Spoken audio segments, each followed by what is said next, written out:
আসসালামু আলাইকুম এভরিওয়ান। আজকে চকলেট বিস্কুট পুডিং তৈরি করে দেখাবো। মাত্র 4টা উপকরণ দিয়ে আজকের এই পুডিংটা তৈরি করে দেখাচ্ছি। পুডিংটার তৈরিটা যেমন সহজ তেমনি খেতে অনেক বেশি মজার। তাহলে সম্পূর্ণ ভিডিওটি দেখে নেওয়া যাক। চকলেট বিস্কুট পুডিং তৈরি করার জন্য চুলার জালটা বন্ধ রেখে একটা কড়াইয়ের মধ্যে 1 কাপ পরিমাণ পানি, 1/4 কাপ চিনি আর আধা টেবিল চামচ আগার আগার পাউডার দিয়ে দিলাম। তারপর সব কিছু একসাথে ভালোভাবে মিশিয়ে নিব। আগার আগার পাউডারটা যখন পানির সাথে মিশে যাবে তখন চুলার জালটা অন করে হাই আঁচে করে দিব আর জাল করে নিব 5 মিনিট। অবশ্যই একটানা নাড়াচাড়া করে জাল করতে হবে। 5 মিনিট জাল করে যখন একটা থেকে 2টা বলক চলে আসবে তখন চুলার জালটা বন্ধ করে দিব।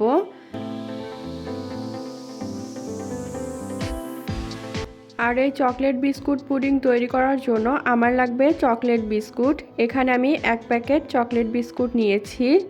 এবার পুডিংটা তৈরি করার জন্য একটা কাপ কেকের মোল্ড নিয়ে নিলাম। এখন জাল করে নেওয়া পানি, চিনি আর আগার আগারের মিশ্রণটা 1 টেবিল চামচ করে কাপ কেকের মোল্ডের মধ্যে দিয়ে দিলাম। তারপর এর ওপর দিয়ে দিচ্ছি চকলেট বিস্কুট। তারপর এর মধ্যে পানির মিশ্রণটা দিয়ে দিতে হবে। সব কয়টা কাপকেকের মোল্ডেই সমান করে পানির মিশ্রণটা দিয়ে দিচ্ছি। এখানে আমি ডিজাইন করা একটা কাপকেকের মোল্ড নিয়েছি। আপনারা চাইলে ডিজাইন ছাড়া কাপকেকের মোল্ডও নেওয়া যাবে। তাছাড়াও কাপকেকের মোল্ড যদি না থাকে সেক্ষেত্রে ছোট বাটিতে করেও এই পুডিংগুলো সেট করে নিতে পারবেন। বাটিতে যদি পুডিংগুলো তৈরি করা হয় তাহলে পুডিংটা সেট হতে সময়টা অনেক কম লাগে। এই যে পানির মিশ্রণটা প্রত্যেকটা মোল্ডেই সমানভাবে দিয়ে দিয়েছি। এবার এই চকলেট বিস্কুট পুডিংটা সেট করার জন্য আমি 15 মিনিট নর্মাল ফ্রিজে রেখে দিব। যেহেতু কাপকেকের মোল্ডে এই বিস্কুট পুডিংগুলো আমি তৈরি করেছি সেক্ষেত্রে পুডিংটা সেট হতে সময়টা অনেক কম লাগবে।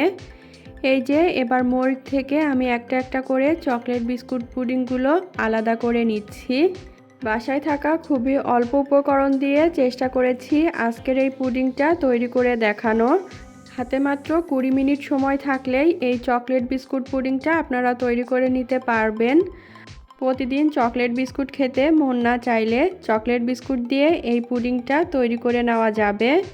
আজ এ পর্যন্তই। আশা করি আজকের খুবই সহজ এবং মজাদার স্বাদের রেসিপিটা আপনাদের কাছে ভালো লেগেছে।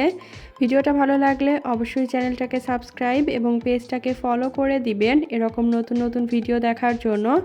আর ভিডিওতে একটা লাইক দিয়ে দিবেন। আল্লাহ হাফেজ।